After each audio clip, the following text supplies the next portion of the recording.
তো আজকে সবজি নিয়ে বড় ধরনের একটা কাহিনী হয়েছে। শীতকালে সবজি অনেক মজা। শীতকালে সবজি মাছ দিয়ে হোক, শুটকি দিয়ে হোক, চিংড়ি মাছ দিয়ে হোক, যে কোনো কিছু দিয়ে, সিম, আলু, বেগুন, মূলা, 3-4 সবজি একসাথে মিলেমিশে দিয়ে সুন্দর করে কষায় রান্না করলে সেই মজা, সেই স্বাদ। কেন শীতকালে যে কোনো কিছু রান্না করলে মজা হয়।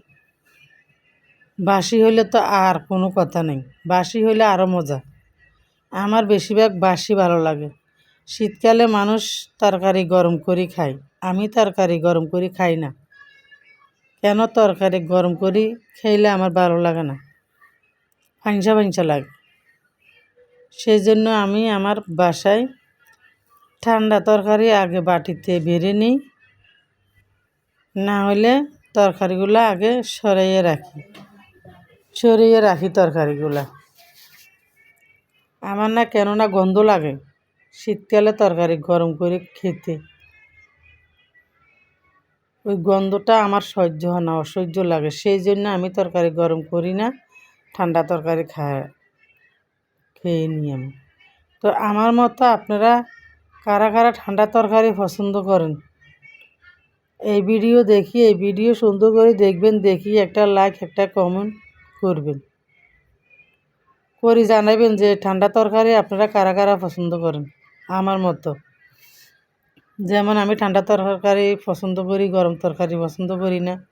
তো আমার মতো আপনারা কারা কারা ঠান্ডা তরকারি পছন্দ করেন বা কারা কারা করেন না, আমাকে একটা লাইক দিয়ে একটা কমেন্ট করে সুন্দর করে জানাবেন। খুব সুন্দর ধনিয়া পাতা, তাই না? আসলে ধনিয়া পাতাগুলো এত ঘেরান, এগুলা হচ্ছে যে দেশি ধনিয়া পাতা। দেশি ধনিয়া পাতার ঘেরানই আলাদা। ভর্তা টর্তা বানাইলে ভালো লাগে, সিম ভর্তা বানাইলে, বেগুন ভর্তা বানাইলে আসলে খেতে অনেক মজা লাগে। আমার এই ধনিয়া পাতাগুলোর ঘেরান অসাধারণ লাগে। যে কোনো সবজির সাথে দিলে বা মাছ, সবজি, আমি ভাজির সাথেও দিই ধনিয়া পাতা। এগুলা এই দেশি ধনিয়া পাতার ঘেরানে গুঁড়া বাইরের থেকে 30-50 জন 40 জনের শুনে ঘেরান।